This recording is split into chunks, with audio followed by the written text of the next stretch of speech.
What's good, y'all? Things been a little slow in boxing since the Frank Martin Michelle Rivera fight about a week ago. Hope everybody enjoyed Christmas. Happy New Year's coming up. And I want to talk about Errol Spence. You know, that was his fighter. He was at the fight, and Spence had some unfortunate situations come up.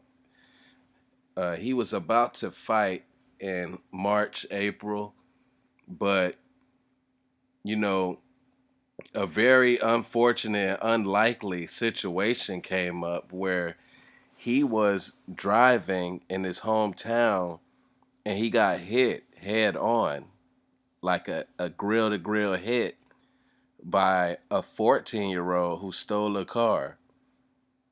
That's really crazy because, I'm from St. Pete, Florida. A lot of teenagers, they do similar shit or whatever. They get their whatever car they can get and they go to stunt and they go to driving fast. And I can only imagine. And Errol Spence got hit head on by one of these teenagers. That could have been a very tragic situation, but Errol Spence came out and he was okay. He just had minor scratches. And I'm very surprised by that. I don't know if because he's a super athlete or not, but a head-on collision, that's one of the worst car accidents you can be in. And it only messed up his timeline by a couple of more months because he said that he was going to announce the Keith Thurman fight for April or March or something like that, but now they say June. And it's very unfortunate for that Terrence Crawford situation too because Errol Spence, he has mandatories on him. He has three potential mandatories. Keith Thurman, who's likely to be the next fight. Stanionis from the WBA, who stepped aside so he could get the third belt, and was willing to did step aside so he can negotiate with Crawford. And you have Boots coming up fighting this dude named Karen, and that's an official IBF eliminator. And Boots was already on Spence heels. After the Delorme fight, he was like super high in the rankings, like one, two, or three. And I'm hearing rumors out there that after this Thurman fight, Boots might get a shot at Errol Spence Jr. And I'm very excited about that. That I'll take that fight just as well as the Spence and Crawford fight. Crawford, he just turned 35. If he was to fight Errol Spence, he'll be almost 36. So that's kind of a built-in excuse if he lose. And both of these fighters, Errol Spence and Crawford, I wouldn't say they both are at the.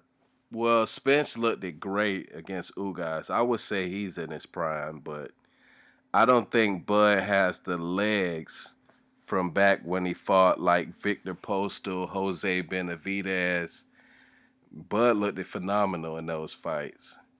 And Errol Spence, he's a bull. He's a tank, man. He's coming forward nonstop and can take a lot of damage.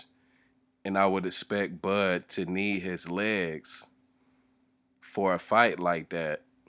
Errol Spence is very relentless and he works behind that jab.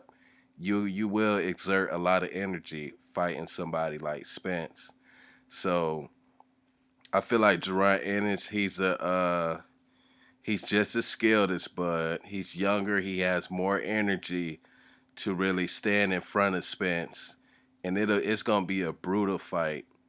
Even the winner of that fight would something would be out of them, take something out of them, because it works both ways. Like a fighter can get knocked out real bad, and it affects his career, but also a fighter could also be in like a very tough ass win where he took a lot of damage, and that could also affect him negatively going forward. That's one of them type of fights that I believe Boots and Spence is.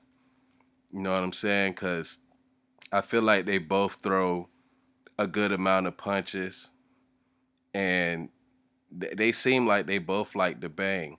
Boots have better footwork, so he'll be pulling out of the pocket. He wouldn't be standing in front of Spence the whole entire time, but you know, it's gonna be fireworks for real.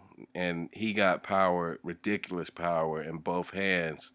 I would like to see how Spence deals with that. And they saying after Spence next fight, he got 120 days to, deal with Boots.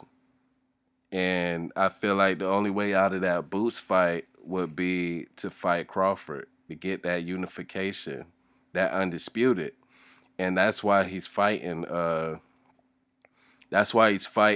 Keith Thurman, so he can still be undisputed if he defeats Crawford.